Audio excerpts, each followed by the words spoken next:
Hi guys, how are you all? This is Food for Thought. This is Debbie. Now let me say hello to everybody. Oh, Alan, you're here, as always. What have you been putting in the chat box today? Because I know you've all been putting stacks of stuff in, as always. And so is everybody keeping up with what Alan's doing? So thank you to Alan, because quite frankly, he keeps us all up to date with stacks and stacks of stuff. You do anything else, Alan? That's, I'm just saying.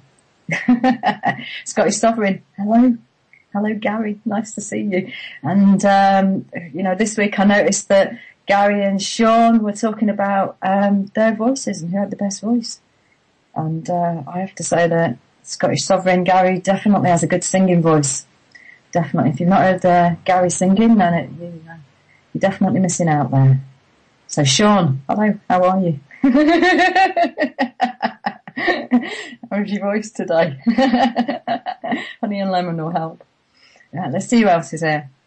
Now, there's someone with a Celtic name. Diomede?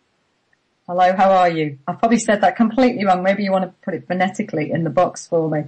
Typically northern. Dermot! Dermot! I've just been corrected by Nick. Thank you very much. And Obi-Wan. Nice. So where is Yoda? Because normally Yoda's here. We've got Obi-Wan today. All I'm waiting for is the rest of the Star Wars people to turn up. And, then maybe we can actually do the film. Anyway, how are you all? I'm Jim and Lorraine. Hey, you're here. And I know if I flip over to Scottish Sovereigns, Lorraine and Jim are here. So morning to you, Lorraine and Jim. And let's see who else is over there. Pat V, or is that Pat 5? Anyway, whichever one it is. Hello, Pat. Bob Ordinary. Is that really true? That's what I want to know. And Nala. Welcome.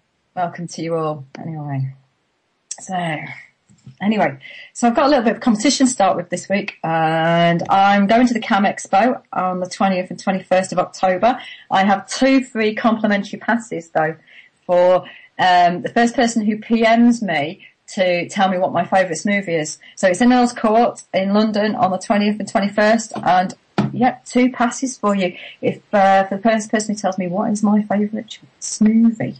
I told you then. And I gave it away. Not blonde for nothing. Anyway, what am I doing this week? Oh yeah. So I have an interview, and you'll be glad to know that I'm on live this week. So I have an interview with Sue Warwick, who's a businesswoman, who uses channeling and intuitive skills to drive her own and others' personal development and their business development. She's a fascinating woman, and when we get talking, there's actually no stopping the two of us, but most of you will probably say that's because I'm from the north and I'm hardwired to talk, and it's in our genetics. But anyway, she's really fascinating on a number of different levels, so I thought I'd ask her to come on and chat with me, because the show is called Food for Thought, and it is about giving you lots of food for thought about different areas, not just about food, but also, our non-physical world as well as our physical world. She channels poetry. And this is where she's moving into bit by bit, and using her intuitive abilities outside of the business world a little bit more. So, welcome, Sue Warwick. Hello. Hey, how are you? I'm good, thanks. How are you? Oh, fantastic as always. It's a Saturday. It's the weekend. It doesn't get much better than the weekend, I feel. So, yeah. Sue, give us a little bit of background about yourself. Okay, well, I have been an intuitive for my entire life, I suppose, as long as I can remember. It's something that I've always had. I've known things before they were going to happen and stuff like that, really. And I remember being a small child, standing on our upstairs landing, probably about 4, something like that, and wondering why I was different from everybody else. So it's been something that I've had all my life. So, as a child, when you experienced that, isn't that a bit odd? Well, no, because when it's something you've always had, you don't know any different. Just an example of something completely off the wall like that. My eldest son, on his left eye, has something that's called a morning glory, which is a congenital defect, and he didn't know he had anything wrong with him, and it was only when he was 14 and I was at the top of the stairs, and he said, "Oh, you're in the blind spot." And I said, "What blind spot?" He says, "You know, the line that goes down the centre of your eye." I said, "What line? You don't have a line." And yeah, it was something he thought everybody had. So the same with me. I just didn't. I mean, I knew that there was something different, but I didn't know what it was. So I don't know. It's just something that has always been there. And what exactly has always been there? It's just a case of knowing things as thought. So it's not that I've got people talking to me in my head. I'm not mental, or, not saying that people have talking in their head are mental, but you know what I mean. It's nothing that's coming from outside of me. It's just something that I have as thought patterns. I just know things before they're going to happen, whether that's because I tap into something that other people don't. I don't know what it is. I'm not going to give it a label because I don't know exactly what it is. I just know that I can do it, and some people can't do it. That's not to say that they can't always. You can be trained to do it. It's something that everyone has within themselves. You just need to switch it on. And it's interesting that you say you just know. Yes. Because when I've been talking to you and this information comes through, it's fascinating because although you're not someone who blurts it out, you will say it as though it is an absolute truth for you. Yeah, that's when I know that it's something intuitive, because there's a difference between the different types of thought. So you can be sort of daydreaming about a mansion or something, or you could be daydreaming about what to have for dinner or something like that. But when I have one of these intuitive thoughts, it comes to me it's like a solid fact. It's like the sun's going to rise in the morning. That's a given. That is how I can differentiate between whether it's just an idle musing or whether it is an actual intuitive message or thought. Fascinating. And you say that you believe that everyone can have this. And I believe so. Yeah. Yeah. I did do some spiritual training, but people say, "Oh, you can't do this, it's evil, it's bad." It's not. I don't believe that I'm connecting to any dead spirit or anything like that. I just think I'm tapping into my intuition and everybody's intuition. We've all we switch off because it's not the done thing in the modern world. It's poo-pooed and knocked down. But for American Indians and Maoris and Aborigines and any sort of tribe people, they still do it. It's part of who they are. They just know instinctively how to do this. And if they can all do it, then we can all do it, because we all have the same genetic makeup. And it's fascinating where you talk about tapping into your intuition, because I know from, the work that I do with my clients, it's all about getting back to the dashboard of the body. If anyone's recently got the newsletters from me, they're all about getting back in touch with the body, because that true connection gives you intuition and your inner wisdom. Do you feel that it's inner wisdom or that it's actually external information? I don't know. I think a lot of it is definitely inner wisdom, but with part of my training that I've done, I've learned all about the 3 minds, which I think we're going to come on to later, and that is how we tap into this inner wisdom by accessing the stuff that we can all have access to if we know how to do it. Now, you say that tribe people and, they still have this. And I believe that we all have this ability. I remember a few years ago I was driving somewhere and I checked all of the reports, and it was when it was snowing, and it said it was going to be clear all the way. The road was clear. And then I got to a certain point and it was about 10 miles away from where the meeting was going to be. And internally I knew it was a really, really bad idea to continue, but I did it anyway. I just overrode it, and within 2 minutes I was actually snowed in. And fortunately, I got a little 4x4 and I managed to dig myself out, much to the amazement of the police. But in my heels and my dress, whilst everybody else was kind of sat there and they were going, who should we save first? I was like, oh, don't worry about me, I'm off. but I just knew I should not have continued. Yeah, exactly. It was fascinating. Yeah, I get that all the time. I'll be driving along and there are two different ways that I can go. And I will sometimes have a very strong feeling I've got to go one direction. And sometimes I'll ignore it. But normally I'll go and it'll be that there's just a road, a hold up along the other way, or I need to go past and see something, or see a person, or something will catch my eye going the way that I've been instructed to go. And so, it is very important, but to follow it. But we all have free will. That's the beauty of being human. We choose what to do and which path to take, and that's why we are all 100% responsible for everything that we have in our lives, because we're the ones that choose what to do with it. Yeah, it was interesting that in coming back to that tribes people, you get messages all the time that we often ignore, not just internally, where we can experience it through our body. And Tom Evans was talking about that just recently, where if you get in touch with all your gut and your heart and the way your body is feeling, it will give you a really clear message. But I was with somebody just recently, and boy, did we get messages all the way through. We were actually going in the wrong direction, and birds kept landing in front of the car. And this individual I was with was saying, "Oh, I get messages like this when I'm doing the wrong thing." Yeah.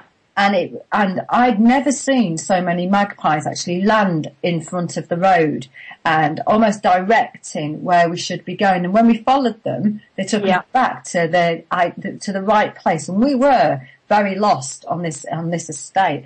It was absolutely fascinating. So I believe we get messages and messengers, and I'm seeing that more and more. What about yourself? No, you're totally right. We do, but we're not trained, because we're living in this westernized world where everything like that's been thrown out of the window. We don't recognize them. A lot of people just don't recognize them. I think when I was talking to you yesterday, I was talking to somebody else and was saying about the old sort of parable or whatever it is about the guy who was drowning, and then a boat came to rescue him, and he said, no, my God will save me. And then somebody else tried to save him. He said, no, my God will rescue him. And he finally drowned, and he was up in heaven, and he said to God, "But why didn't you rescue me?" He said, "For goodness sake, I sent you a boat and this and that, And it's true, we just don't often recognise the signs because we're not looking for them. So, as an intuitive, which is effectively how you call yourself, is that effectively what it is? It's basically interpreting those messages that often the rest of us, or some of us, are actually ignoring. Yeah, I definitely. And this is one of the things that I've taken from doing the different training things that I've done with NLP. And I know a lot of people are like, oh, NLP, but you can use NLP in different ways. And for me, I don't actually use it so much. I've used the knowledge to help me explain things to people. And there's one of the main principles of NLP is the fact that you're bombarded at any one time by 2 million bits of information, and your conscious mind can only process 134 bits a second. So therefore you distort, generalize, and I can't remember the other one. Distort and generalize and whatever it is, I can't remember. But anyway, you see something, your version of the world is completely different to everybody else. And this is why when you're actually focusing on something, you tend to see lots of that same thing. So this is why it's really important to set goals in your life, because when you're focusing on that goal, your unconscious mind is then programmed to see all the things that will help you to get to that goal.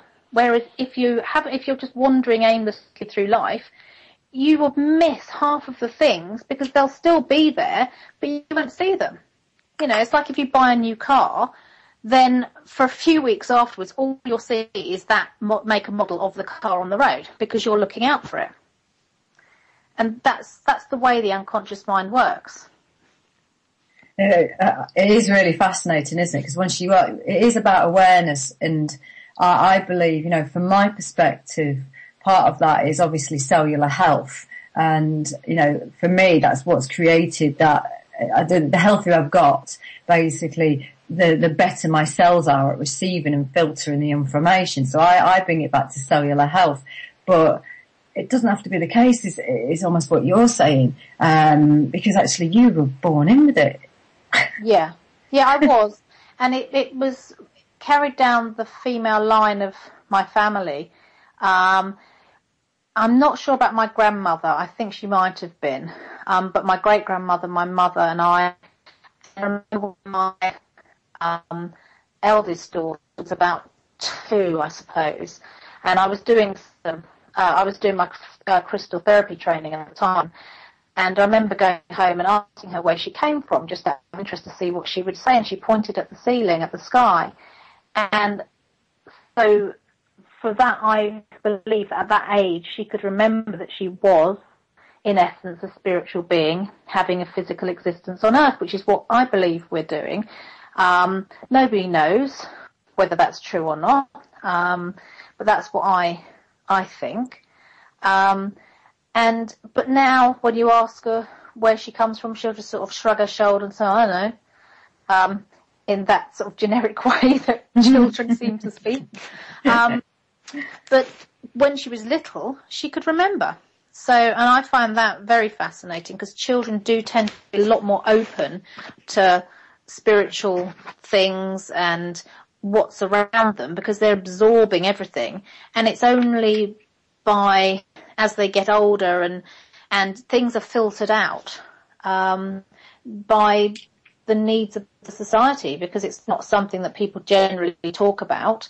And depending on how somebody's brought up, it determines on the person that they become and how open they are to these things. So do you believe that we can evolve these skills more and more throughout our life? Absolutely. Yeah, of course. One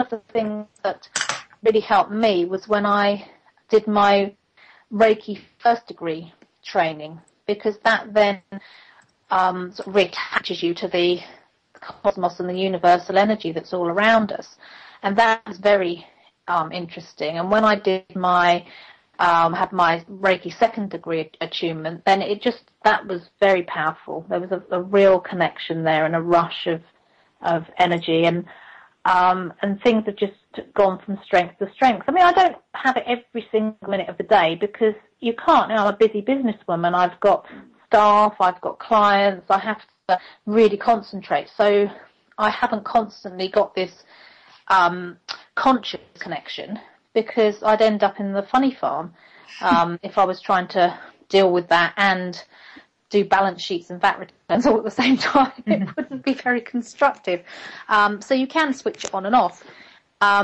What I do find though, is if I get stressed, it tends to shut down, which is when you need it the most, really. But it's almost like this energy knows that it doesn't mix very well with stress. So it's almost putting oil and water together.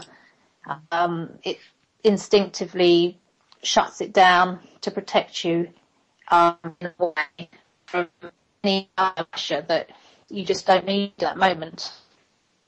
Fascinating. And of course, you know, when we are stressed, it does change all of the hormonal picture in the body. So in many respects, that would make a lot of sense. Now, you talk about all your training that you've done. You've done NLP, you've done crystal training, you've done your Reiki. Do you think that that's actually important for developing these skills? And I ask that because in this last year, I've developed skills which I haven't gone off and trained for. In fact, they've happened to me, and I've almost had to sit down and go, what happened there? And I've been attending a group just recently to kind of understand the energy work that I'm doing far more. So that's evolved for me almost by accident. But do you think that the training is fundamental to you kind of evolving that skill and that ability?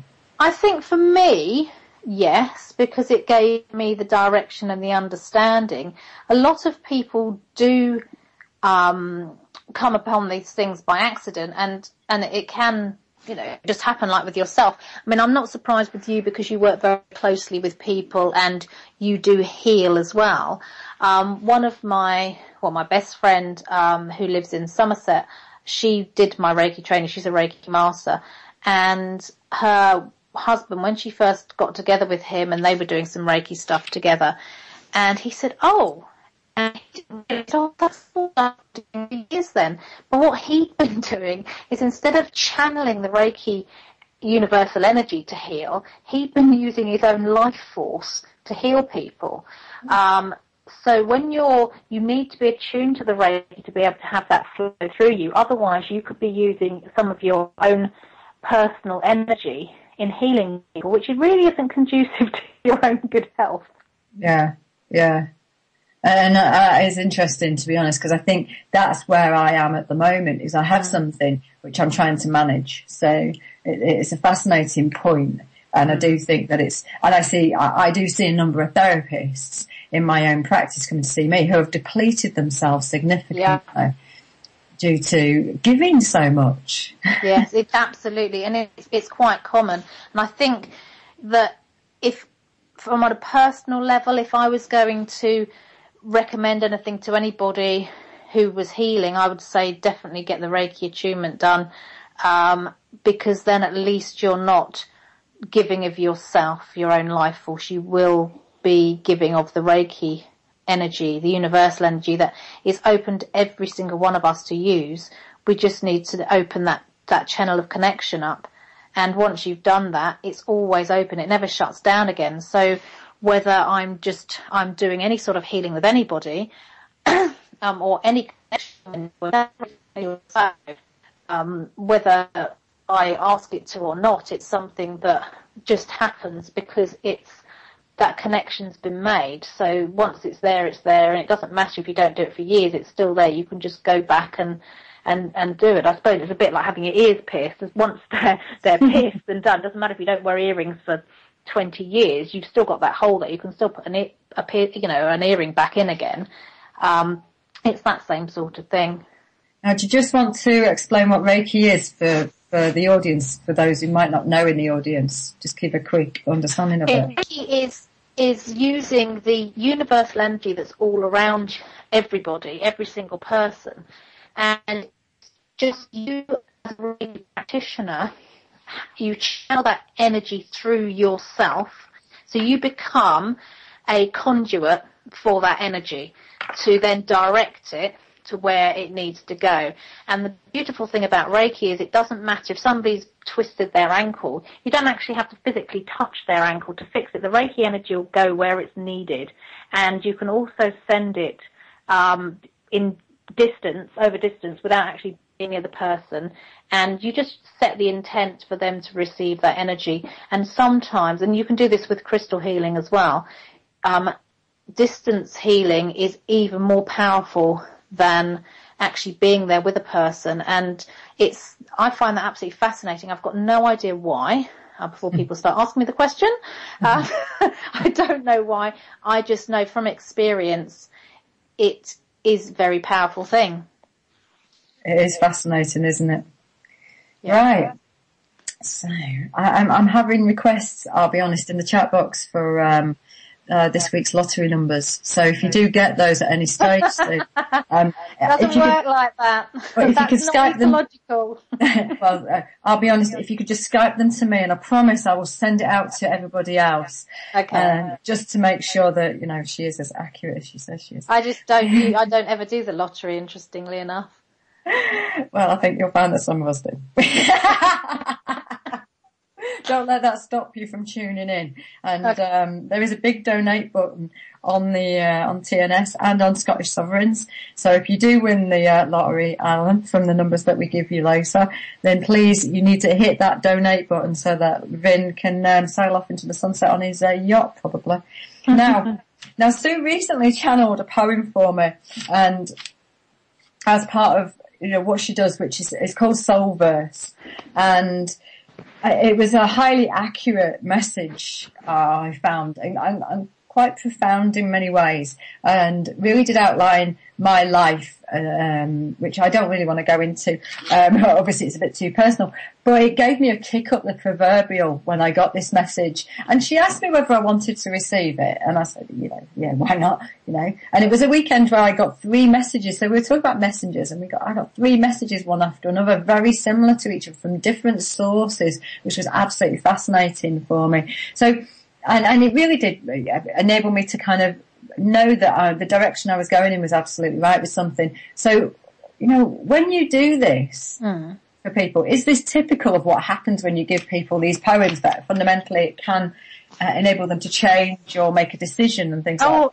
Oh, yeah, absolutely. I mean, with Tom, this was just fascinating and absolutely hilarious. So Tom, just explain who Tom is. Tom Evans. Okay. Tom Evans. I think you and I had been chatting, and I just realised I was getting a message for Tom, and I hadn't spoken to Tom for probably about 6 months. I've got no idea why I had this message come in, but it was very, very strong. And when I know that I've got to give the message over to somebody, it's because it just keeps nagging at me. That's the only way I can describe it. It's like something tapping me on the shoulder constantly. So I got this poem, and I didn't know how to contact Tom, because I hadn't got any of his contact details. And I think I said to you, just give me Tom's number. Do you think he'd mind? And all of this stuff. And I remember you saying, no, of course not, it's fine. But you'd probably just say that anyway, knowing what you're like.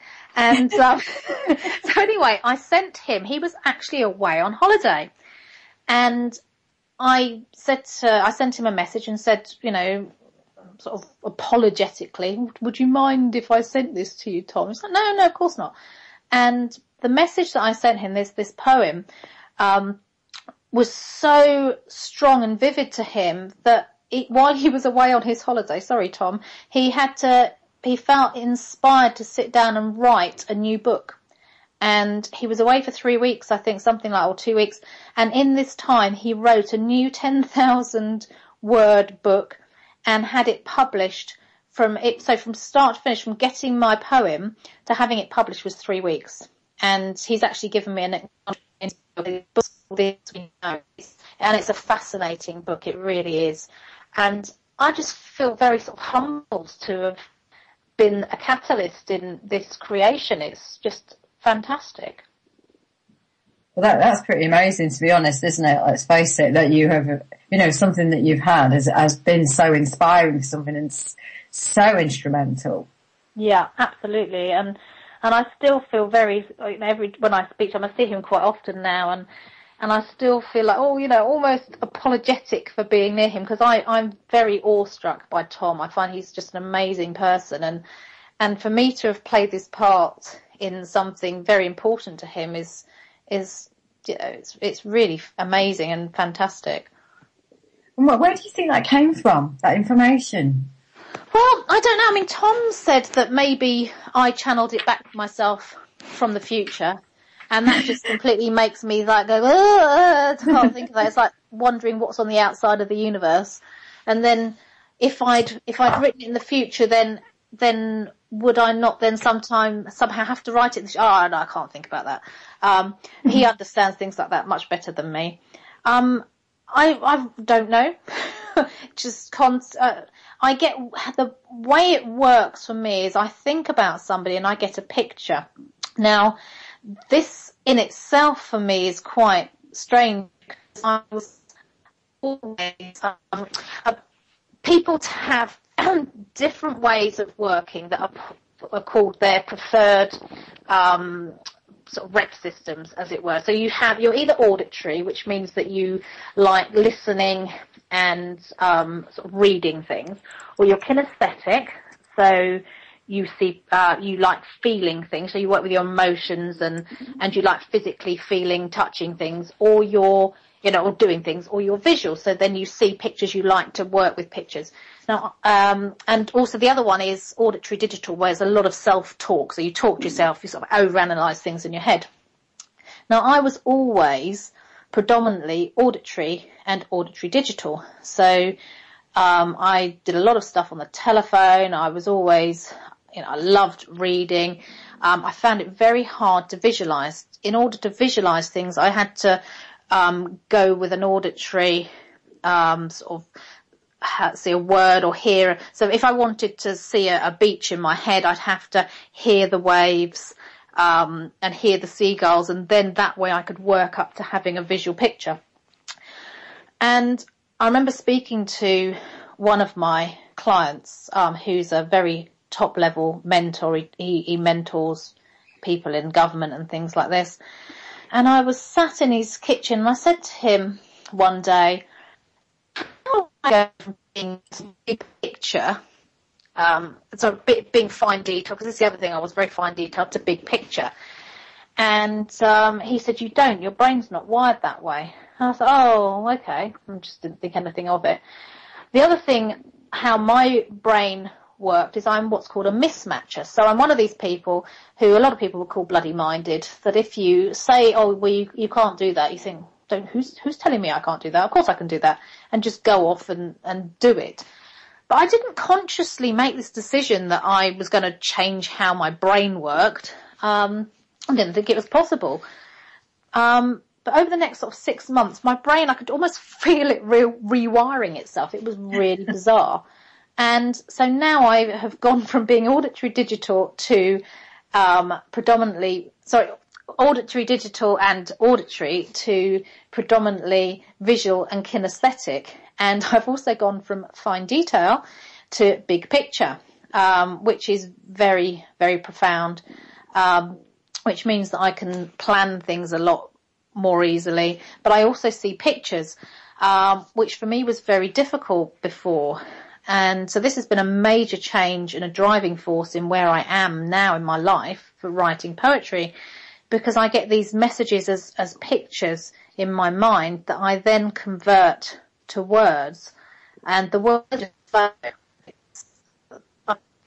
I can't explain how it happens. They just come. And I generally will write 4 or 5 sort of stanza verse poem, which is about an A4 page, in about 7 minutes.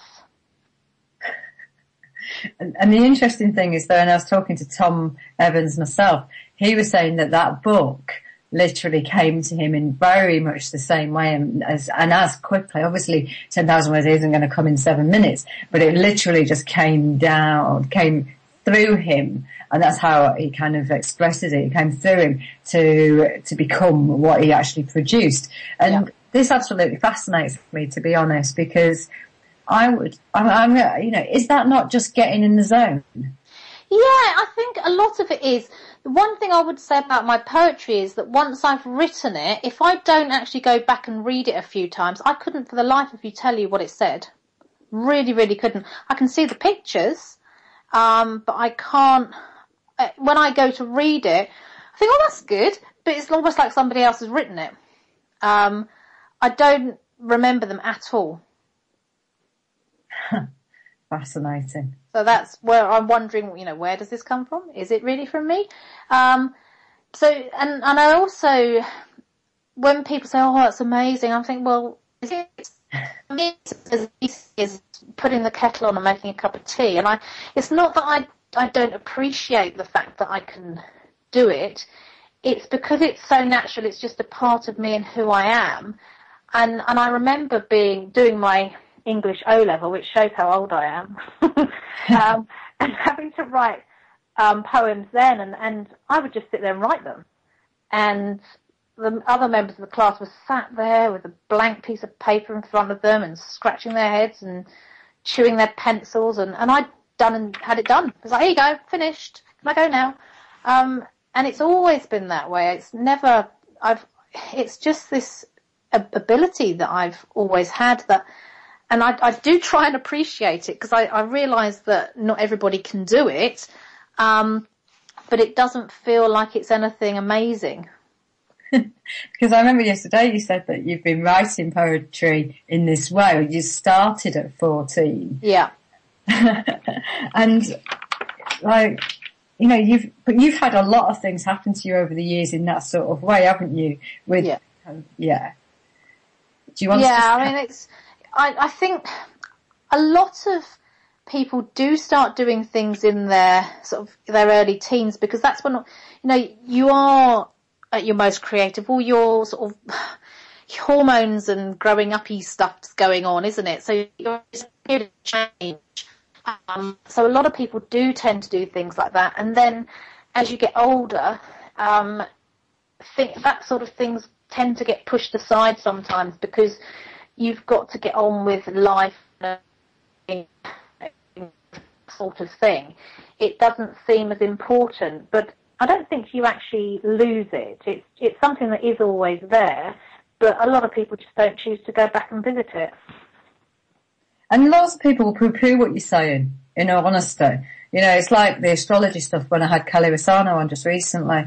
People will poo-poo all of these aspects, yeah. And to be honest, if you'd said all this a few years ago to me, I'd have thought you were balmy, and I'd have just walked in the other direction. But for me, I would have done. But my own personal experiences, and this is where I believe that, science has its place, but actually it's overriding personal experience now, because when you truly personal experience these aspects of life that you really can't explain at times, that this is when it opens up other areas for you.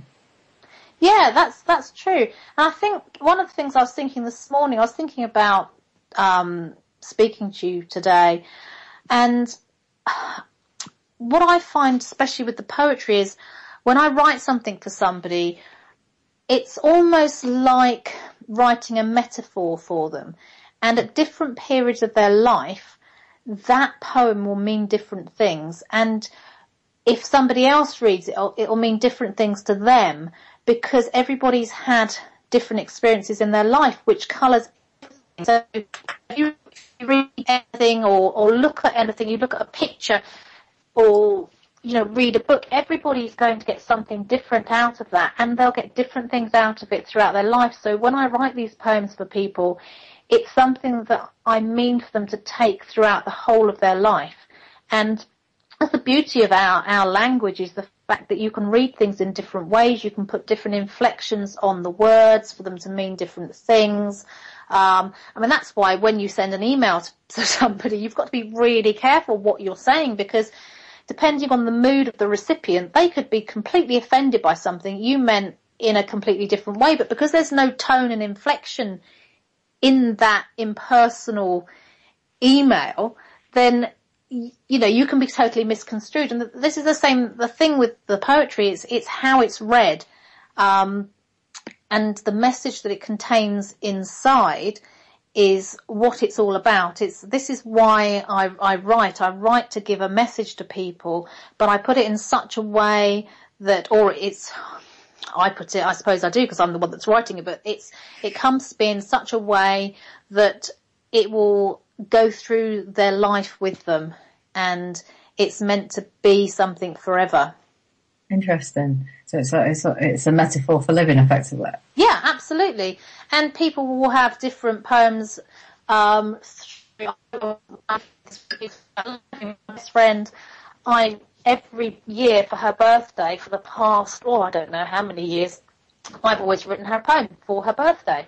Mm-hmm. And she treasures these because it's a gift that she gets, and it's almost like, where am I now in relation to where was I last year or 3 years ago? And but she's really sort of into that sort of thing anyway. But again, she has a business in the media. In fact, her business is, and that's a real sort of cutthroat business to be in. And yet, other things that she does are very spiritual. I mean, she actually makes drums and things like that. So she's got that very spiritual side to her as well.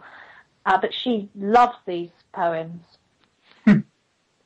But coming back to my original point, I suppose, but is it that people, who poo-poo it, haven't experienced it and therefore do not understand it on that level, do you think? I'm looking for your perspective on that. Or is it just that they close themselves down to it because it's a fear? I think quite a lot of it is fear.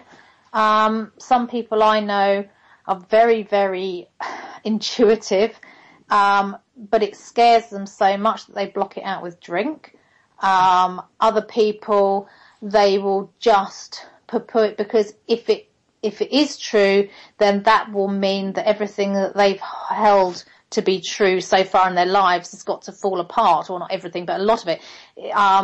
In the same sort of way when everybody was convinced that the world was flat.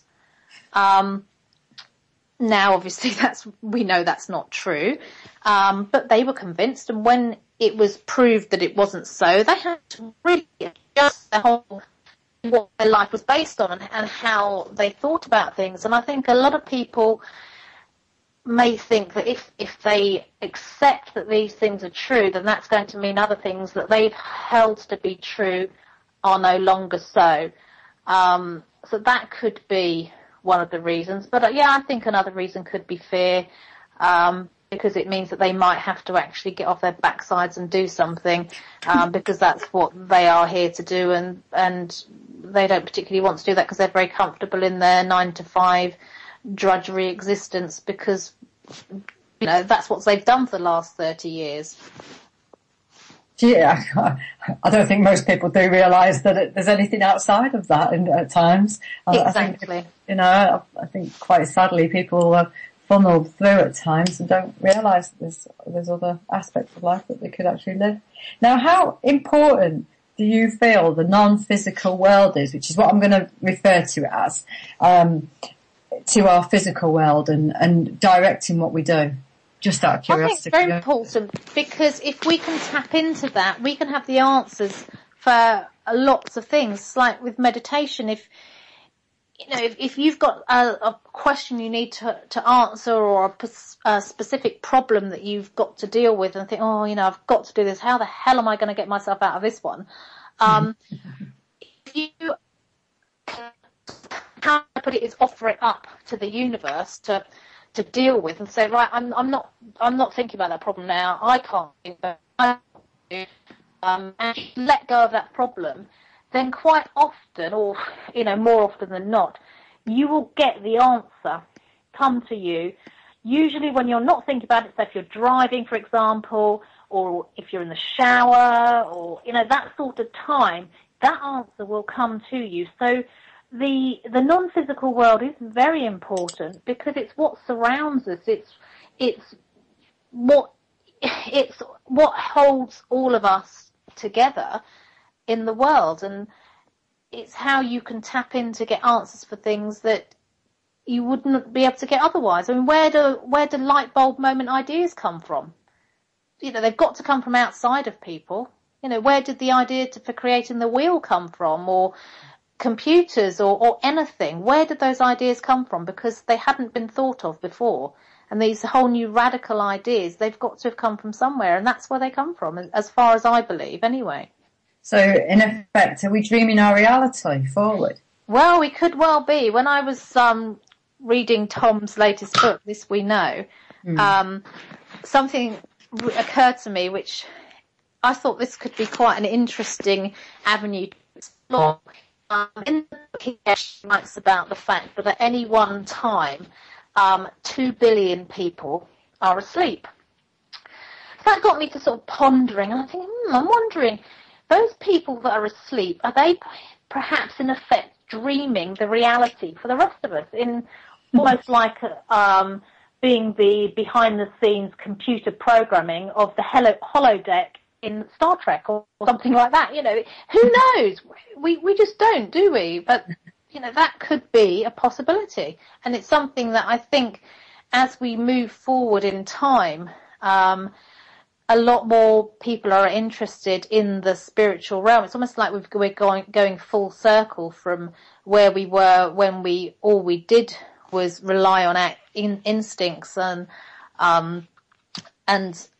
sort of the beliefs of the ancestors and that sort of thing. We're almost going full circle back to that again, because there is something there that we aren't quite sure about, but we do realise that it is something. Are we talking about effectively collective consciousness? Yeah, absolutely. And this is how, like the Aboriginal tribes and things, they can message people, they can send messages through thought, and And this is what we all used to do before we started vocalizing our thoughts in speech. Whereas before, we would have just thought things and passed things on by contact and things like that. But we can still do that with our children. You know, you can pass a look to a child to tell them exactly, in no uncertain terms, to stop doing that this instant, just by looking at them. They know exactly what you mean. And so we can still do this. They can pretend that they don't understand, but they do understand, really. And it's something that is there, and this collective conscious could explain an awful lot of things about how ideas get passed around really quickly. So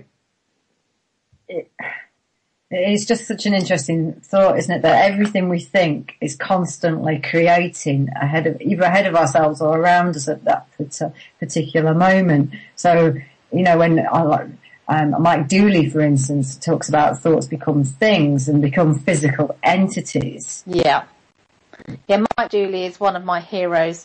The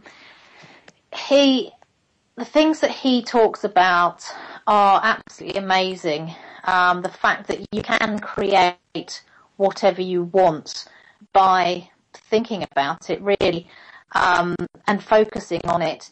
I mean, within reason, obviously, and this is all why it's so important to have SMART goals, which is another thing that you learn through using NLP, that your thoughts can become solid things, and people can get what they think about. And if you're constantly thinking, oh, you know, I haven't got any money, all my life's crap, then guess what you're going to end up with? You know, if you constantly consider that you've got abundance in your life, then you're going to be abundant in all things. You know, you don't have to have loads and loads of cash in the bank to be happy if you're comfortable and you know, things like that. But yeah, Mike Dooley, the way he teaches things, I think is really interesting, and it does explain a lot. It makes sense. And therefore what you're saying and what I truly believe, you know, and I try and instill it with my clients who I work with, is that fundamentally 90% of health is in the mind, and therefore the power to control the mind, is really quite important in many respects, is what you're saying. Oh God, absolutely, yeah. I mean, the body, as if you sort of read up about quantum physics and read anything by Deepak Chopra, the body renews itself, I think, in something like 6 weeks, something like that. Every cell goes through a generation. I mean, you'd know more about that than me. So it's perfectly possible to completely heal yourself of anything. I mean, the only reason for having disease in the first place is your unconscious mind making you aware that you're cacking your life up in some other way. So your unconscious mind, its prime directive is to protect you and keep you safe. So if you end up developing some illness which is in itself can be deadly, it's because it wants to protect you from something that it sees is worse than that illness. So you are you have got something in your mind that you see is worse than having that illness. And so it'll create something to get you out of doing that thing or going through that thing, or it'll give you some benefit from having that illness. You know, you could want the attention from it, or you might want to get out of caring for an elderly relative. There could be, you know, the possibilities are endless, but that is why you would normally create something, or you're not looking after yourself, you're pushing yourself too hard, and your unconscious mind's like, hang on a minute, this isn't good for you, right, I'm going to do this to stop. You know, you've got to stop. Yes, it's fascinating. Now, Bitchy and Bob is just saying, quantum observation, ... collapses the probabilities into reality. Our brains are a big, beautiful quantum computer. Yep, I agree with that. How beautiful is that, Bob? And Bob has the most lovely voice, I have to say. One of my previous guests very much liked Bob's voice. But Bob's not hosting me today, I have to say.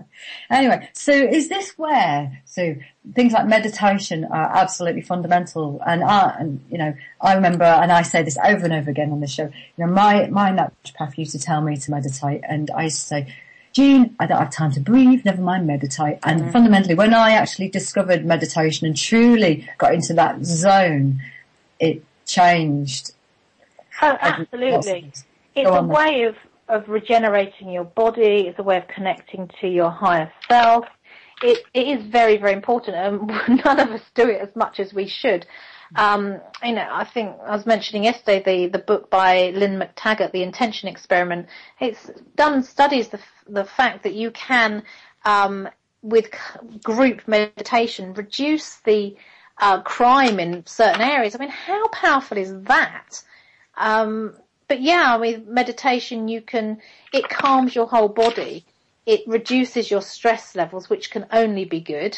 And the more you meditate, the easier it is to do it. I can go into a meditated, I can't even say it, you know what I mean, state. Meditative. I haven't been drinking, honest. In a second, less than a second, I can get myself into what I would call a trance. But a lot of people, I don't know how to meditate. I need to learn to meditate. It's just practice. That's all it is. It's the same as anything. You know, when you start learning to drive, it takes a while for it all to become automatic. You don't think anything of it. You just do it all automatically, and that's how it becomes with meditation. It's just something you need to practice. And when you've practiced it enough, it will become second nature, and you'll be able to go into a meditative state, see, I could say at that time, in a fraction of a second. And it is so good for you. It just recharges. It's like having a power nap, but even more intense than that, because you're slowing your whole body down and just putting it into this calm state. Now everybody's going to sit in a yogi position for the rest of the show and listen to me, my lilting northern tones in the background. So Sue, give everybody, 3 key tools from your training, because you have been training for years and years and years, and you've had this skill for years and years. Just give us 3 aspects, 3 tools that we could all take away. Okay, I think the first one, it's got to be meditation. Even if you just try and do it. If you get thoughts coming into your head about what you're having for dinner or what somebody said to you last week, just go with them. Just let them come and let them go. Don't start getting all stressed and panicked about it. Just think, oh, okay, that's fine. Thanks for that thought. But now you can go away. And just don't try and sit there and think you want to meditate for 20 minutes in one go. It ain't happening. Try and do it for 5 minutes and then slowly build it up. And you'll find then that it will become much, much easier for you. And 5-10 minutes a day, most people can fit that in. My house is like living in Bedlam, so it's not particularly easy for me, having 5 children running around, and as soon as you think, right, I've got to have a bath, I can meditate, they're bound to knock on the door, and so I know what it's like to have busy lives, but it is very important for your long-term health and well-being to do that. I think the other thing is definitely Reiki. Ever since I had my first Reiki attunement, it did open things up for me. And anybody out there that's doing any sort of healing work, I think it is important to have that Reiki attunement to then be able to channel Reiki energy rather than giving away any of your own, because that's just a bit silly, really. And the other thing, I was talking to a lady the other day who runs a drop-in centre for homeless people. Her husband's an ex-heroin addict, and she's had sort of depression problems herself, and she just wants to give something back to the community, and she loves what she does, and she'd like to open up centres a lot, more often, 5 days, 7 days a week. And I was talking to her and sort of saying to her about things that she's gone through with her depression issues.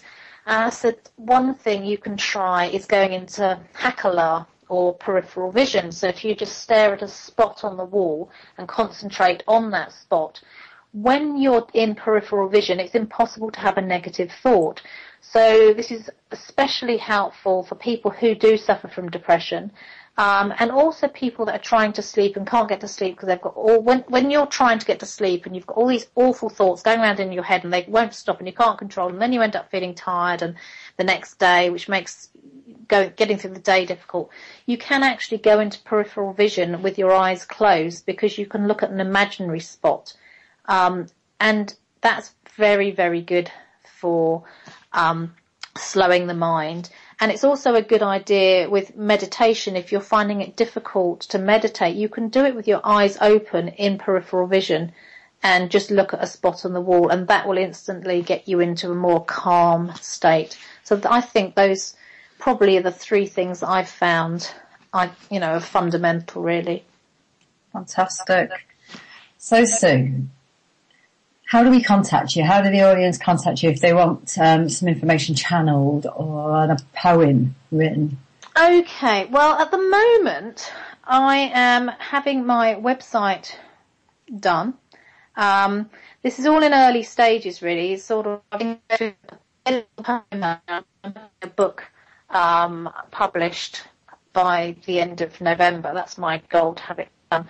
So it might be, can they email you to start with, and then I'm not sure really which would be the best way, because although I think I have got an email address, actually. I think I have asked somebody to make it. I think it's sue.solverse@gmail.com. Okay, I'm just putting that into mail.com, so I'm just putting that in. So, right then, if you want to contact Sue, do email her. And if you're not sure, then you can always privately PM me if that doesn't go through, if I've not put it in right, and I will sort it out. If anyone wants to get in contact with her. I will be honest, the poem that she channeled for me was absolutely fascinating. So, Sue, thank you very, very much for coming on. I really appreciate it. It's been a fascinating hour with you, and it's gone really, really quickly, I have to say. I hope you've enjoyed your hour with me. I have. And Sue, as always, as most of the guests, when I say, come on and do a show with me, they go, oh, no, I can't do a whole show. And then the first hour goes, and I say, oh, that went so quickly.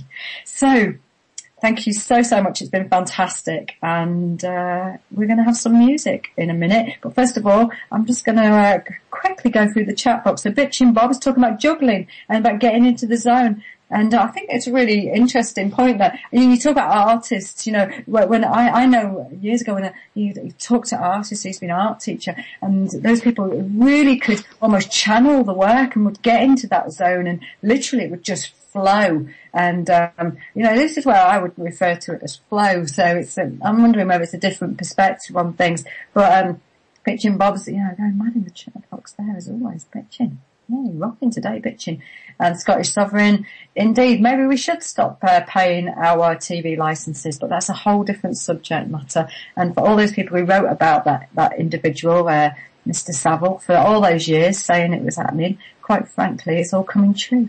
So, thank you very much. Thank you very much, Sue, for coming on. And we're going to play some music now. And I think it's going to be AC/DC, I think. And I'm going to pass it over to Nick. Right, so how many of you have been headbanging and are now quite frankly wandering around the living room thinking I shouldn't have done that at my age? Yes, I'm there with you. Okay, so let's see. Oh, Jim and Lorraine, you're back. Tune, indeedy. Bit of Motorhead. And playing Motorhead for a friend of mine who, quite frankly, I've been going jiving. I do jive and swing and a bit of dancing occasionally, and I'm bored with some of the music. So in my head, I'm playing Lemmy when I'm dancing, rather than Frank Sinatra, which I've probably heard too many times by that stage. Right then, who else is with me today? Who else has turned up? And is anybody else turned up in the chat box? And Nick, what are you saying about banana? At 12:02, you were saying banana. I've got no idea. And I'll be honest, Alan, the lotto numbers never came through. I'm really, really sorry. So it looks like our yacht is not going to happen this week. Right then. Anyway. So start writing to me in the chat box if you want to know anything, because it's me for the rest of the hour. I'm really glad to know. So, and the interview with Sue was really, really interesting because, of course, a lot of that for me is about what you think. And for me, health is fundamentally about what you think. And you can have health on a plate, as I've learnt the hard way. But if you have not got your mindset in place, then fundamentally the rest of it just falls apart. So, and I know that, the health of my clients, the language that they use is really often very indicative of whether they're going to restore their health or not, and that's often why I will do. I offer, this free session in advance of seeing people, but that partly is for me to actually filter people, because I can I can hear quite quickly whether I'm going to be able to work with someone and whether they're going to be able to restore their health because of how they talk about it and how they talk about themselves. And, often I think we create most of our illness in our head. I hate to say it. And, and what other people perceive about us. And I do think we can, if we master our mind, we can master our health.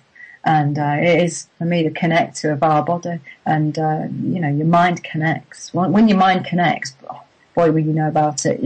When you truly get that right. It's like a light going on in every single cell of your body. It's so fundamental. A little battery, and it's like bing, it's like flipping the light switch. All of a sudden, it all just seems to fall in place, and it feels fantastic. And I know, and I see it over and over again with people who are restoring their health around me, that the more connected they feel, and that just from doing the fundamental things, but also from putting the mindset in place, the more the world just seems to give them, or become the place that they actually can achieve that in, and create the health and environment that they want around them. It is really, really very fascinating. Oh, bitching Bob's. Yeah. Was that meant to say yes, Bob? Have you been taking too many Bax flower remedies as miniatures? There's too much brandy in them for you, possibly. Right then. Okay. But when you're connected, I believe, and I'm talking about this from experience, the world becomes a vibrant place, and I hear my clients say it as well. The world just seems to become less dark for them as they go on this journey to restoration of that connection. How fascinating, it's fantastic, on the whole. And, he said, oops. Guys, you've got to look at your spelling. Your grammar's appalling at times, I'll be honest.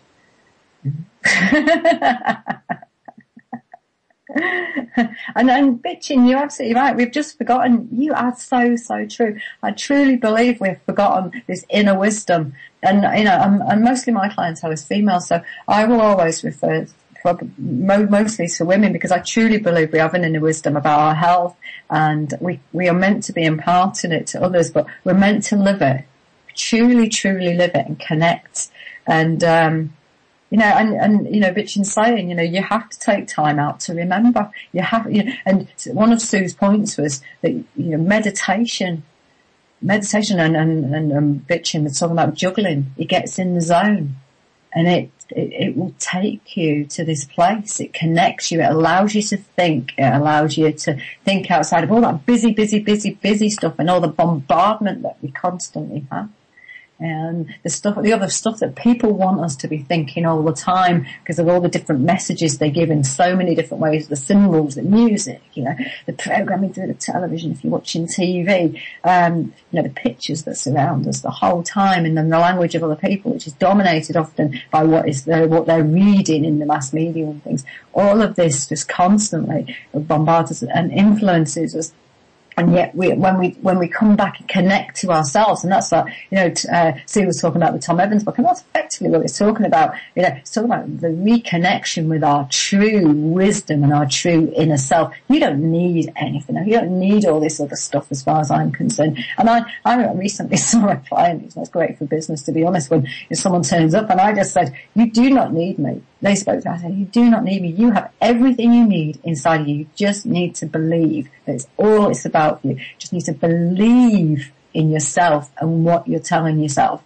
And actually, and that goes for all of us. So we all have this ability. So the stuff that Sue's doing, she's mastered the skill, but also she's had it for a long, long time. Well, she was talking about, the Aborigines and the tribe people. They just connect. So that's what bitching. So bitching's having a conversation with me over the chat box now. So he said, okay, then we can restore ourselves, that in turn will reflect to those around ourselves. Absolutely right. We can only work on ourselves, but by working on ourselves, because we change our own frequencies and we change our own energy levels through that, And Albert Einstein said it's all energy. Everything is energy. So, those people who poo-poo it, actually, the science supports it, that you can change the frequency of your body. And, we work at millivolts, so they recognize that as a cell that gives out energy and electricity. We work at between 70 and 100 millivolts, if my understanding. In fact, Shazise probably knows more about that than anybody, I imagine. But so we are energy, and therefore we can change our frequencies, because as we get ill, though, the energy of the cell drops and drops and drops. We know this fundamentally ourselves, because we end up feeling shattered. We feel demoralized. We feel constantly, tired, physically tired. And that's the energy of the cell. So fundamentally, as we restore that and we actually bring our energy levels back up through our thinking and the way we are, surrounding us, people are bound to be influenced by it. They're bound to be, because our energy is given out. You think about our energy systems, and, we give out this energy because people can experience our auras. There are people out there who experience the auras and everything. But, there are people. I remember actually Sue sitting next to me in a meeting, and she wasn't feeling great. She said to me, just from sitting next to you, I feel better. That is fascinating to me. I went away thinking, blimey, what am I giving out? Well, then I've met people, and I had someone recently, they got out of the car, feel their energies from the car. And they were about 100 yards away.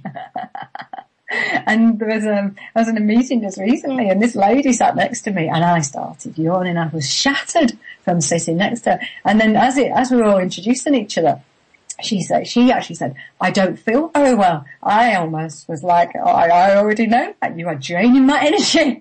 I imagined that she was going to feel much better after being at that meeting, far better than I felt. So bitching's, he's having a conversation with me, bitching. I'm loving you today. Each of us needs to use whatever tools we prefer to use to remember. You are absolutely right. And the thing is that, I give my clients my toolbox, but it's only my toolbox that I understand works for me and works very well for me. And I use the tools that are often easy and quick to implement, and knowing full well that they will affect fairly big and quick change, and really, and not take up a lot of effort in many respects.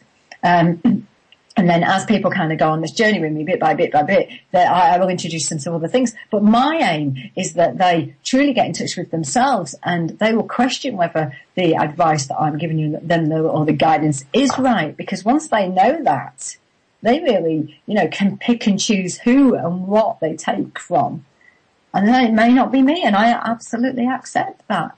And a good practitioner will accept that you may go on a journey with them for one session, for 15 sessions, for half their life. I hope not. I can't imagine someone getting on my bus for that long. But in effect, for a period of time that actually they need to. And that's what it's about at the end of the day. And then they take the tools and they use them themselves, and then hopefully raise their own vibrational energy themselves and go out and change those people around them. That is the aim of this. We're not meant to hold on to this information. We're meant to all connect. Sue was talking about limb target work. It's all about connecting. We're all connected. I can't say we're not.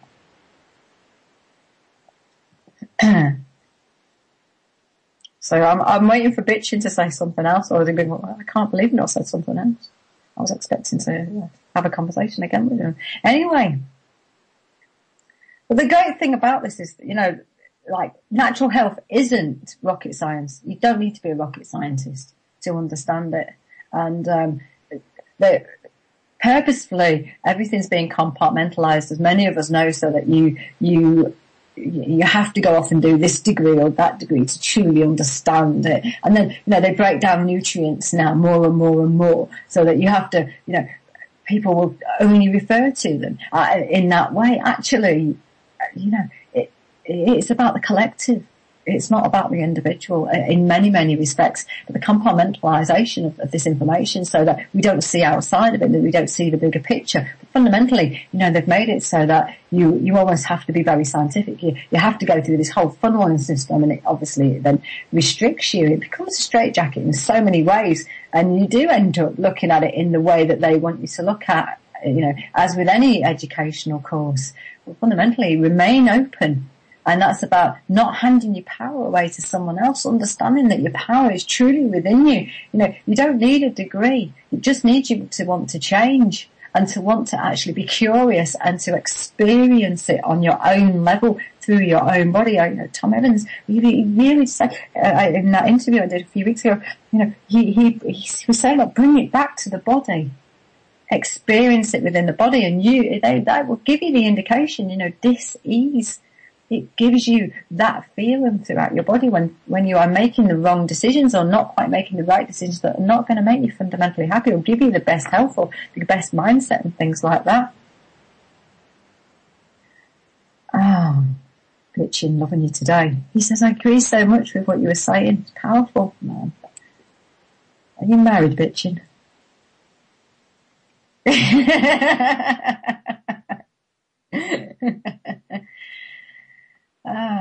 Anyway, Bitchin has the most beautiful voice. Right. But when you understand how to create this change yourself, and Sue was saying about the whole manifestation, your thoughts become physical things. But that's because of our vibrational frequency, because once we start creating that energy around us, it does have this knock-on effects. We are ripples, we create ripples on the pond almost. And that's where true change starts to happen. And this is where I say, you know, small things can make such a massive difference. I often start people off with water, and I'll talk about that in a minute. And that creates a massive effect across the whole body. In fact, sometimes that can be the only change that is absolutely necessary. You know, water, it switches everything. That's like a light bulb moment. Wow. You know, up until that point, there was no energy to do anything. And then the water goes in. And because it affects every function and every system in the body, wow, astonishing, the change. And people will say, oh, I want to deal with the bits and pieces. And I say, actually, do you realize how fundamental water is? It will make everything different for you in so many ways. And we just need to see in what way that's going to create the change. But, you know, like Sue was saying, disease and you know, that state is a message. It has a purpose, and it's what we take from it. We can either carry on along that route and not learn from it, or we can actually take it and say, what is this message to us? And this is where I say, you know, to people who, you know, I often talk to people who basically will tell me that their illness is a one-way street, and that they've been told by the doctor, and this is where you hand your power away. Someone else has told you that illness means that you are going to experience these symptoms. It will get worse in this way, and it will actually create this at the end. And you are likely to live or have this level of life. It doesn't have to be like that. But that's somebody else telling you what they believe and what they are manifesting in their world through their energies. And actually, it truly doesn't have to be like that. Really, really doesn't. And, you know, and I remember Richard Bandler in Electra a few years ago talking about his wife. And I can't remember what had happened to his wife, but she'd either been in an accident or she'd had something happen to her. And she was told by the doctor that her health would be either reducing over the time or not. She wouldn't get better. And Richard Bandler had an argument with the actual doctor, took her out of that hospital. And, you know, if anyone knows about Bandler, he was the creator of NLP with Bandler, you know, Grindler, and with John Grindler. And his wife got better.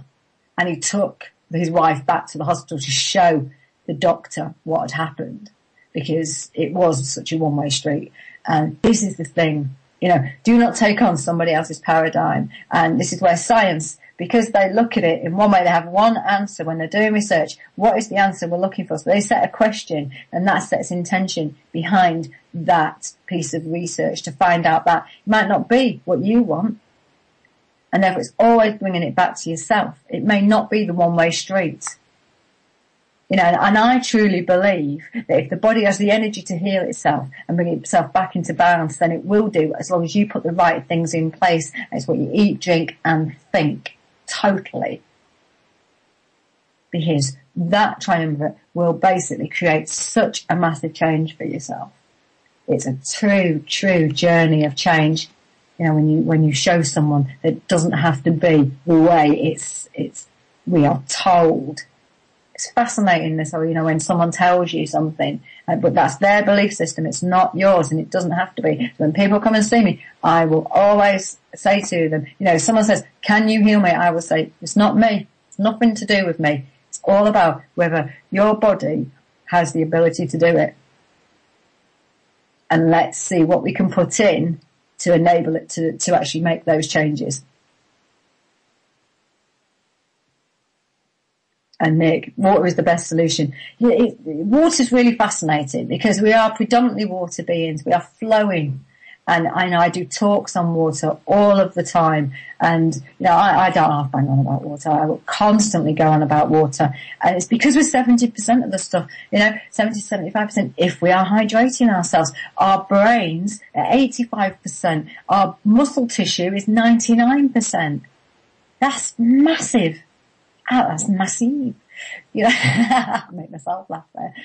But fundamentally, if we are dehydrated, or our systems and functions in the body cannot work properly, and our body starts to water ration. But the water allows the movement of electrolytes to happen. They charge the body by charging the water. So, all of those of you, living on tea and coffee and using it to wake your body up, are doing your body an actual disservice. You really, really are. Drink water and your body will energize itself magically. People say to me, wow, I cannot believe the change. My energy is now 50%, 100% more than it was. I remember standing in the queue with a friend just recently, and she was saying about some changes that she put in place as we were going to have lunch together. And she said, you wouldn't believe all I've done is drink some more water, and then I've put in some more. She'd introduced things like quinoa and things like this, and a water-rich diet fundamentally. I was looking at her going, no, really? And she carried on going, yes, you wouldn't believe it, and then looked at my face and she started laughing because it doesn't have to be expensive like the NHS provides. It doesn't, the pharmaceutical people provide. Water's free. Get yourself a good filtering system. That's going to cost you a little bit of money, but fundamentally it is free and it can change your health overnight. Absolutely overnight in so many cases. Your body needs water to function on. Those people your body will do everything to keep the heart and brain and all your organ system working. It will water ration now. So those people are saying, I feel tired. Your body's water rationing. It's getting stagnated because it cannot eliminate through its system. Hydrate your body. We fundamentally need to hydrate our bodies. People with headaches, and obviously there's lots of other things that could create headaches, but the first thing I always look at is the person hydrated? Because if it's getting to the headache point, and your body will do everything it can to keep the heart and brain functioning, you just, think about that for 2 minutes. What is happening to the rest of your body? Because I can almost guarantee you that other functions are starting to break down. Bitching Bob's saying good water. Indeed. And Deb's, Bitching Bob saying, Deb's, I have first-hand proof of what you've just spoke of, healing yourself and doctors, etc. Yes. The thing is that they're trained to look at health in a specific way, and they're trained to deal with it through pharmacology and through surgery and things like this. So they have one paradigm, and this is the whole thing where the people are funneled through, and it's the same with nutrition courses, so it's no different. We're all, when we go training, we're all funneled in a certain way. But, and I can't say I'm any different, but my course, I'll be honest, was hugely wide, and my tutors will tell you that mostly I didn't actually study what was mostly on the reading list until I truly had to. I went off, and for 6 months I studied John Ott's work on light. It absolutely fascinated me as soon as I started learning about light and how important light was. I talk about water, but light, the astonishing things that light can do. And I always split health into 4 areas: water, oils, your pH balance, and light. I don't make it any more complicated than that, in all honesty. And I will get as many of my clients out into the light. If you remember that, they used to have clinics where you would be sat outside, would be put outside in the light, no matter what the weather was, in many respects, all wrapped up in blankets, because they knew how important light was. And there was just clinics, in Switzerland, they used to be halfway up a mountain, And they would just wheel their people out, like I think the sanatoriums or something they're called, and they would just put people outside in the light to recover from tuberculosis and things. And that was, it doesn't have to be complicated. This is the thing. Health does not have to be complicated. I'm talking about you don't have to be a rocket scientist to actually restore your own health and other people around you. You don't need expensive things. And I like my remedies like, most practitioners. I like my supplements, don't get me wrong. But fundamentally, I will, nearly always look at water and light and things. If people say to me, I cannot afford to do all these things, I will do as much of it as I can through diet. And if someone's in a deficit with nutrients, then it can be a little bit difficult to restore health if I'm, and I deal with chronic illness. But fundamentally, it's these simple things that can create massive, massive change. Okay. Bitchin' Bob was going to call in, but a visitor has just arrived. Is that a visitor from outer space? Is that a visitor from in your head, Bitchin'? He says it's a great show. Bless you, Bitchin'. I would have loved to have heard your voice. I think everybody would have loved to hear your voice. All the ladies in the crowd. I'll swoon at Bitchin's gorgeous lilting voice, I have to say. Anyway, I'll just come back there after hearing his voice. Right, so, and the thing is for me, stress will dehydrate you. So let's bring it back to water for a minute. Stress dehydrates the body, and fear dehydrates the body, because fear puts you into stress. It triggers all those hormones. It changes the makeup of the body. And I did something really fundamental a few years ago, long time ago now. I got rid of my television. And I didn't watch it a lot anyway. And there was a big joke when my television broke down. My friend had brought me a TV because he wanted to watch the football when he came round. And I never watched it. In fact, he could write his name on it. He used to say, I brought you this TV and you never watch it. And then when it broke, when he was watching it, I came back one day and he said, the television's broke. And I said, that TV would have lasted me a lifetime. It would have done, because I never watched it, because I will not watch it, because I think it's full of fear, absolutely full of fear. And I truly understood what that television was doing to me. It was programming me to think in a specific way. And I've bowed out of lots of the media in many, many ways. And, I only from reading the chat box have I realised that something's going on finally about Jimmy Savile. And, but fear dehydrates the body. My main interest in life is what is going on fundamentally around me and with the people that I interact with. And so I don't have a lot of fear in my life anymore. I don't have a lot of stress in my life because I completely control it. So, but believe me, if you are watching stuff in the media, then you are going to be driven to a certain extent by fear about what's going on. And that is going to dehydrate your body, and that fundamentally changes the makeup of your body. It stops us from functioning properly. It stops us, not so much properly, because your body's always looking at homeostasis. So it's functioning in the best way it can. So it's responding, but it's not working at its optimal. And that is always key for me in everything I do. It's, how do we work at our optimal? And that's why I have the guests on that I have, because they're all really fascinating. They fascinate me of how they're fundamentally using what they do to basically give them the life that they are having.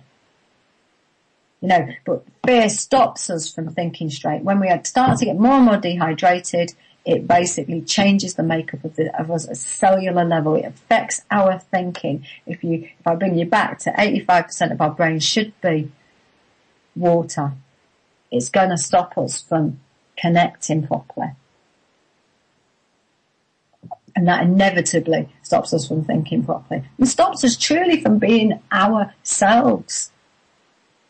Because we are far more manipulable from that moment onwards. We really are. Because we're in fear. So we're not really thinking straight.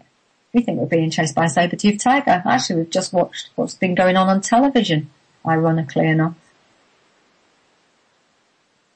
So, who else? Has anyone else turned up today? Is it just me and Bitchin'? Bitchin's deserted me. What's happened to the Ram nowadays? He seems to have disappeared. I know he only ever got up out of bed at 13:56, but at least he turned up. Anyway. So positivity is really important to us. And for our health is basically what I'm saying.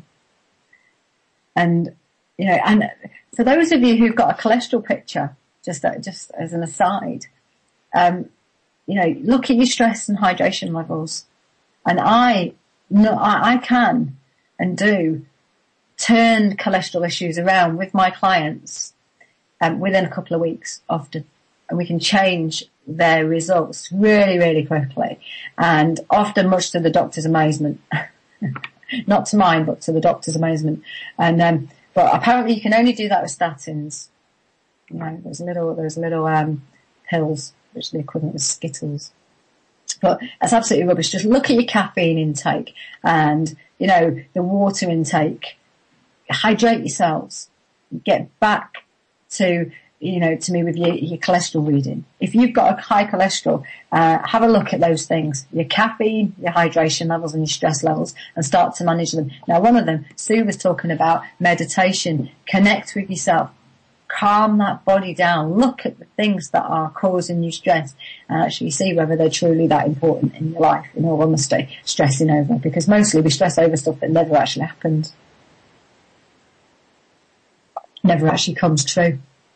And because I find cholesterol is nearly always linked with those things, and a dry diet. So look at your diet. If it's dry, then bring it back to your hydration. A hydrating diet, really water-rich diet. When I talk about a water-rich diet, I'm talking about vegetables and fruits.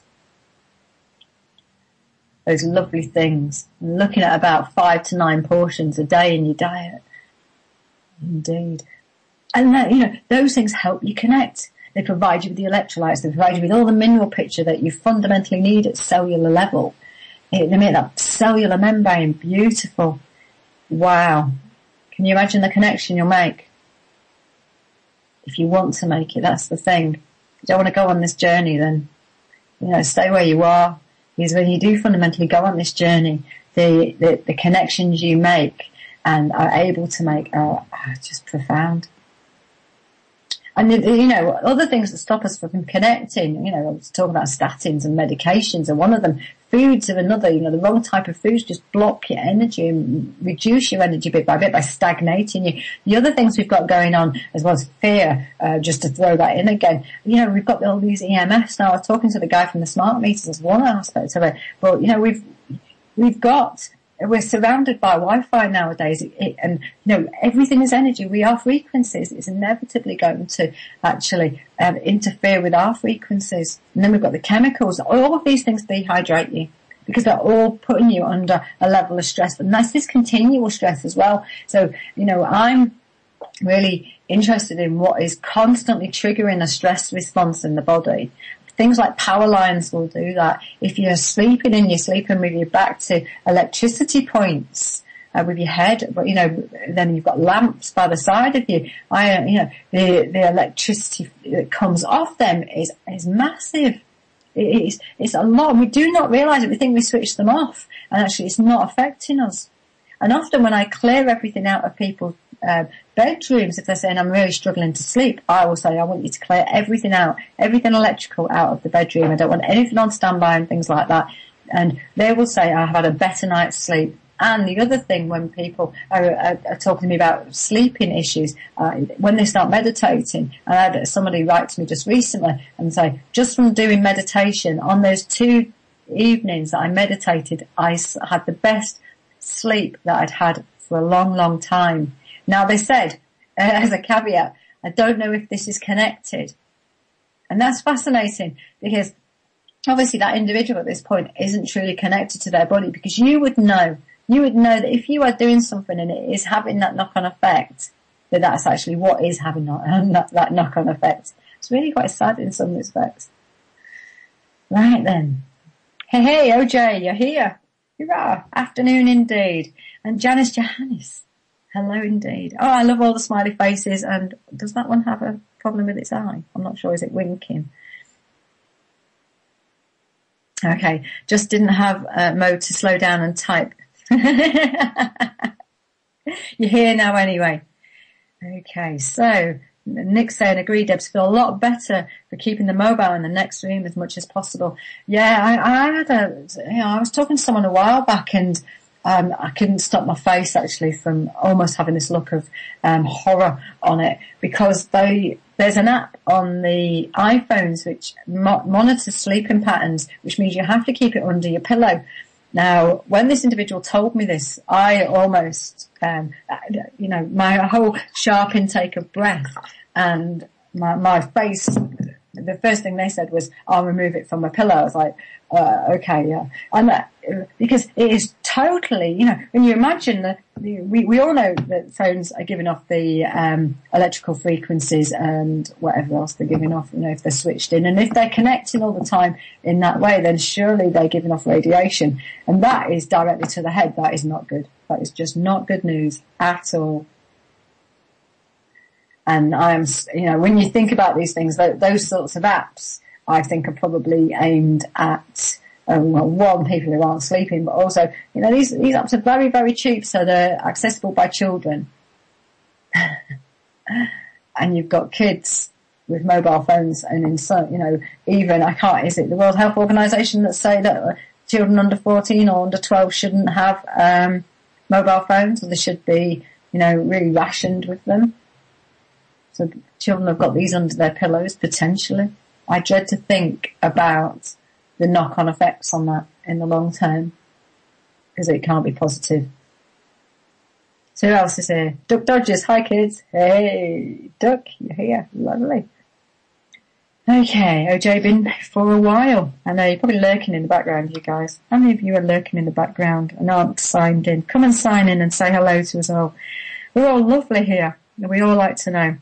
And thanks 1138. Hello, Pop Pickers. Indeed, it's only a matter of time before we become a pirate radio station. And maybe next week I'll do it on a theme of pirates. And next week I think I've got Mark Serkis on. So that should be really, really interesting. And then after that, I think I've got Derwin on from Highbarn Arnold, who's going to come and talk about linseed, which should be fantastic as well. But Mark Serkis has a lot of protocols around what he does using bicarbonate for cancer, and that will obviously have to be couched in some way to not breach the health claims and all those sort of laws out there.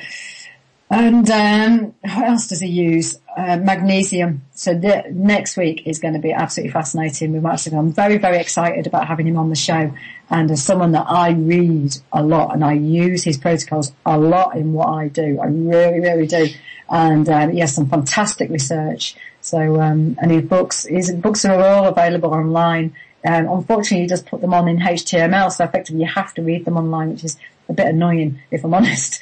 But they are packed full of information with all of the ability. The reason he puts them online is that you have the ability to click through to the research, so you can spend hours looking at everything that's informed his books.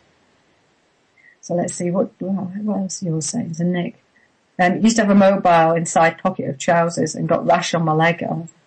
In 2 weeks, never again. Absolutely, I don't think people realise the absolute impact of mobiles. I keep mine on the other side of the room at the whole time, and I really do not like my mobile, but I have it. Actually, I never really take it out with me anymore. I just believe that if someone wants to contact me, they'll leave a message for when I get back. Is it really that important to be connected to me all the time? Probably not. Yeah, mobiles, the research is out there. There's masses of research out there, and use them carefully. A bit like pharmaceuticals, as and when. So let's see, Duck Dodgers. I have to use the speaker on my mobile. Oh, that just flipped through. Because if I put it in my ear, I get a pounding headache. Hi, Duck. And that's really interesting, because my headaches and the impact that I had stopped when I used, and this isn't a plug, but I did find it very much changed things for me. And I don't use my mobile a lot, in all honesty.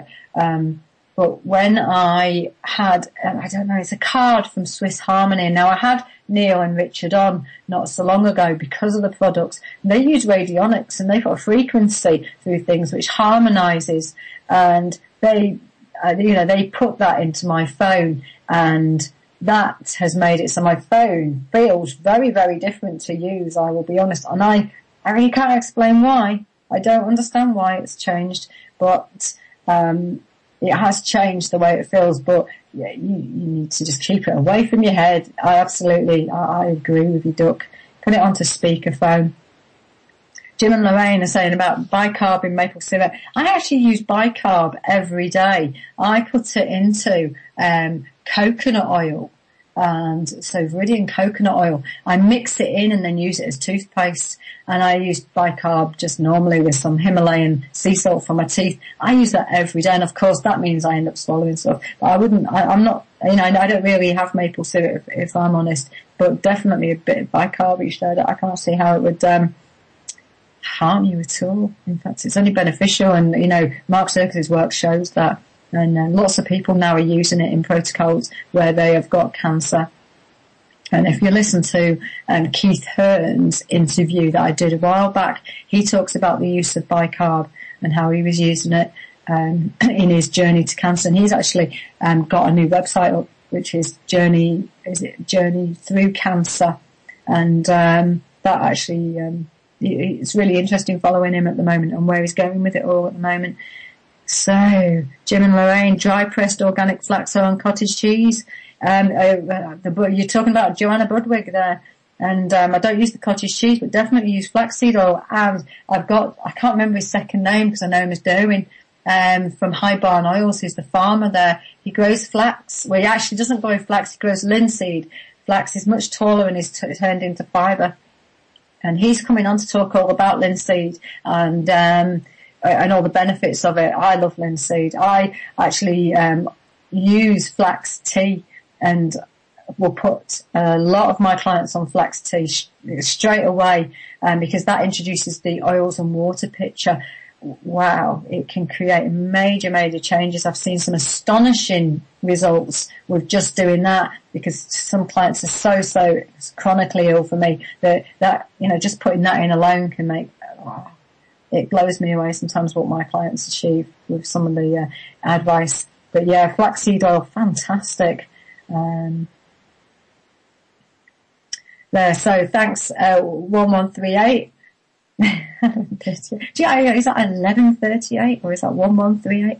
I tell all the people collecting for cancer charities about hemp oil and Rick Simpson. They're always interested and take the details. I inform them that they are unknowingly stealing more pennies from the poor. It absolutely kills me, to be honest, with the collections and the runs for cancer charities. I said no to someone when I used to work. I always say when I used to work for a living, and now I work for myself. It never feels like work anymore. But when I used to work, and I said no, they were collecting for a run they were doing. I said, oh no, I won't fund that. If you do the run, I'll sponsor another charity that I believe in.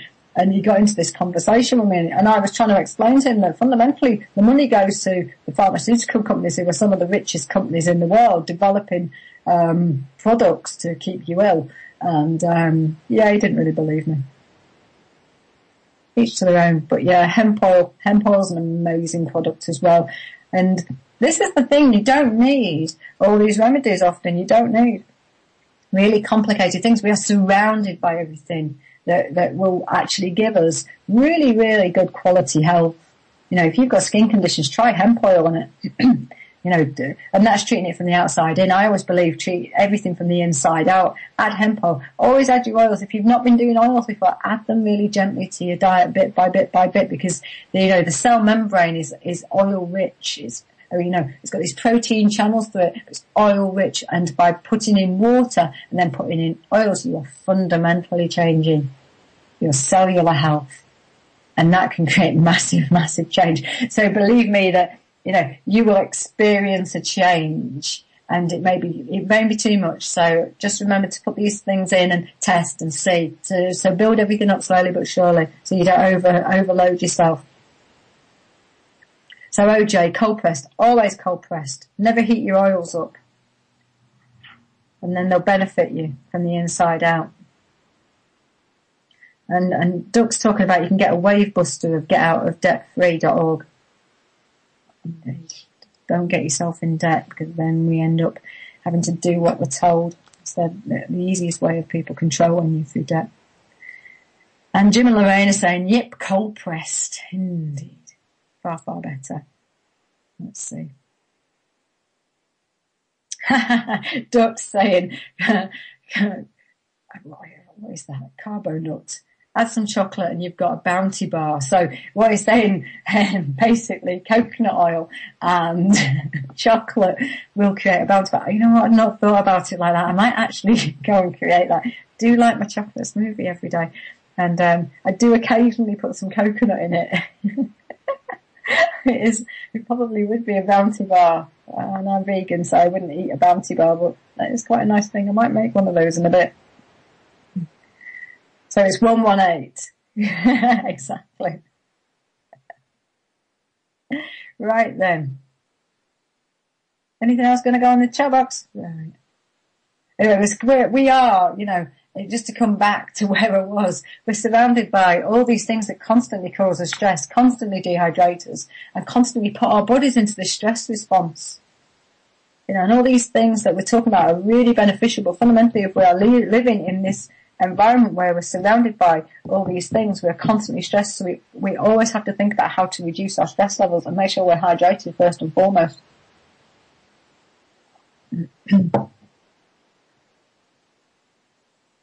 You know, and I work with people to slowly take these things out of their lives, all the EMFs,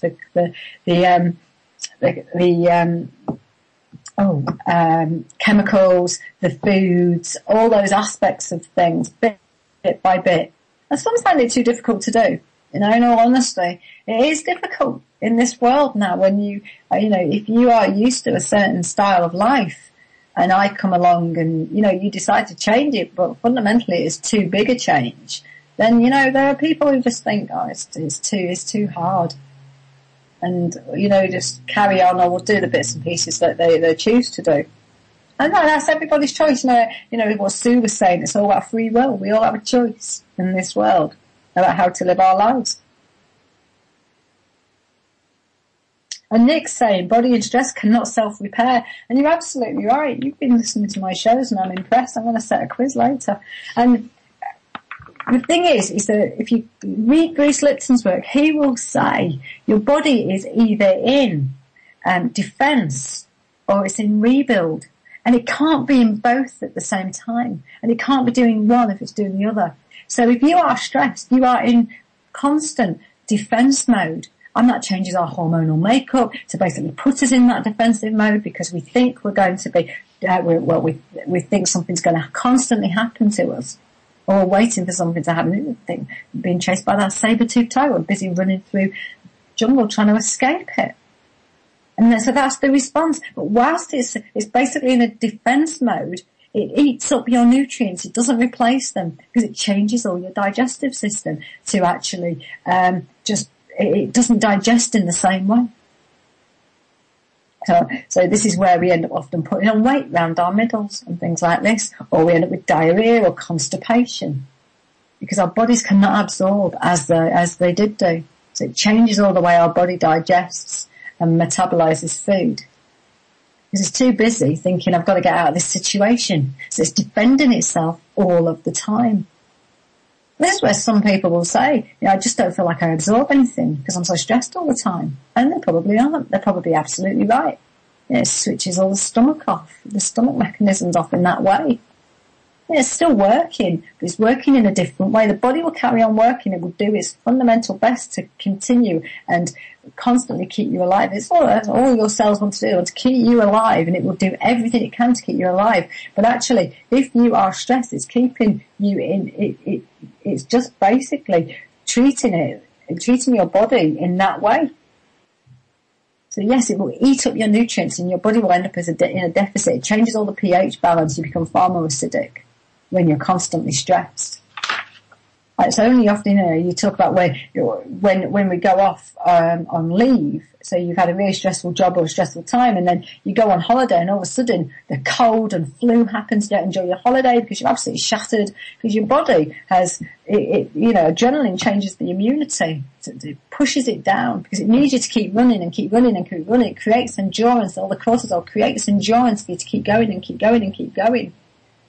But of course, at that point, when you've stopped keeping going and you've changed the message in your body and you've gone, oh, I've got a holiday, fantastic, I don't have to work. Your body goes, hey, I've got time to actually cleanse all of this acidity and negativity out of my body. Off it comes. And then you push all this stuff in, trying to stop it from coming out. And lo and behold, it creates a bigger picture, much deeper picture, longer down the road. So Nick's absolutely right. Now I will do anything to actually keep my body healthy. And so for me, choice is really easy because I'm really clear about what the intention is for me. And it's my only true asset. I truly believe that my body is a vehicle, a really, really important vehicle for me to get through this life. It's my one and only asset in this life. I know lots of other things, but actually they mean nothing. I can't take them with me. I can't take my body with me. That'll be the first one, won't it? But this is the only thing that will truly get us through life. So I treat it with the respect I think it deserves, in all honesty. And if you're surrounding yourself with Wi-Fi, switch it off. If you haven't got your computer hardwired in, get it hardwired in. I cannot believe you said that on my chat box, THX1138. I had KFC yesterday for the first time in years. I loved it but felt so guilty. I'm going to set you lines. I really am. That's shocking. You could have said it on Shazis's show, but no, you said it on mine. You know the whole part where at the beginning of The Simpsons where Bart is standing there and saying, I must not, and yeah, but you can make up your own minds now.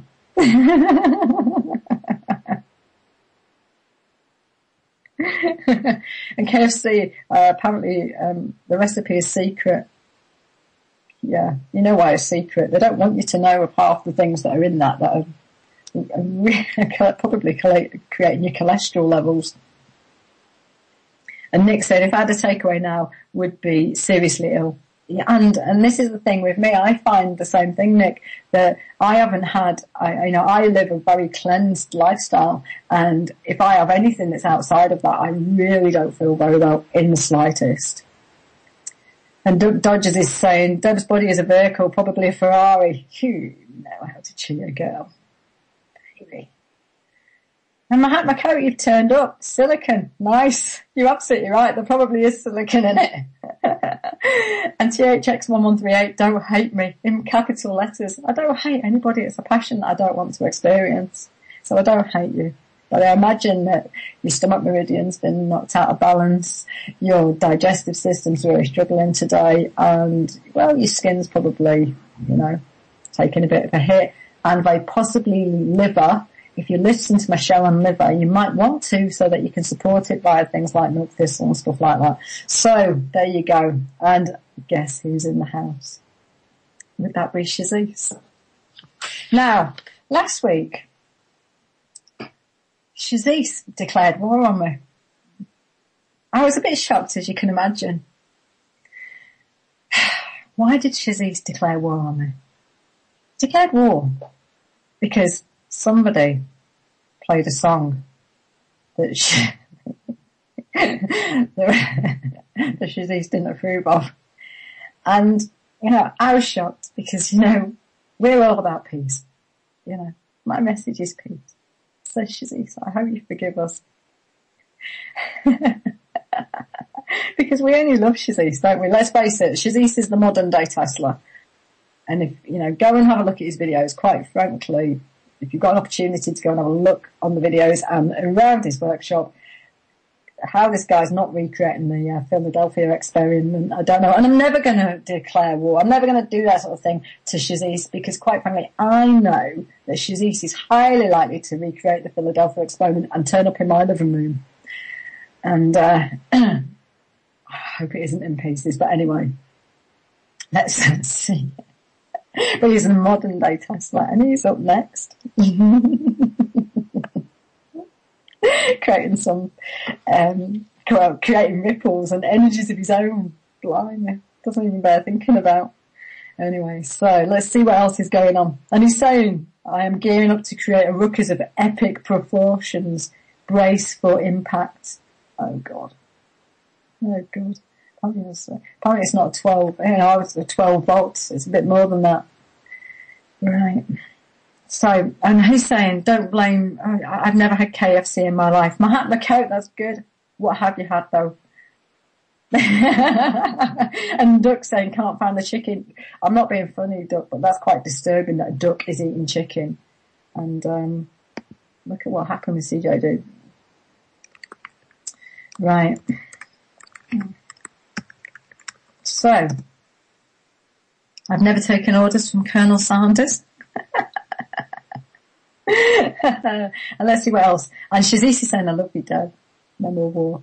He doesn't know what the song is coming next. Anyway, we've only got peace for Shazis. I love him to bits. He is the modern day Tesla. He has these fantastic Tesla coils, and he creates this plasma stuff.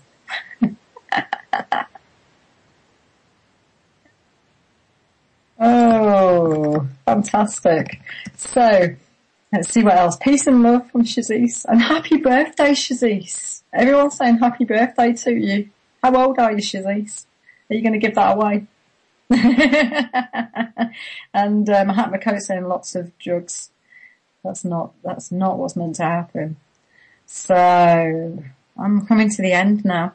And it's nice to hear you all and see you all on here.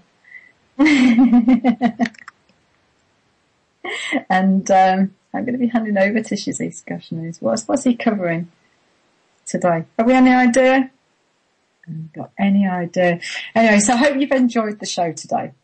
And I've covered masses of stuff, particularly with Sue. Really, really fascinating. And the stuff she does, which is all about the, channeling and using it as messages. And the key thing for me is about everything's a message. We give out constant signposts. We give out constant energy, but there are constant messages happening around us all of the time. People come as messages, and as I was saying, birds and all sorts of things. So listen to what's going on. And I'm going to hand over now to Shazis. But first of all, we're going to have Band of Skulls. So enjoy, guys, and have a great weekend. Love you to bits. Bye-bye.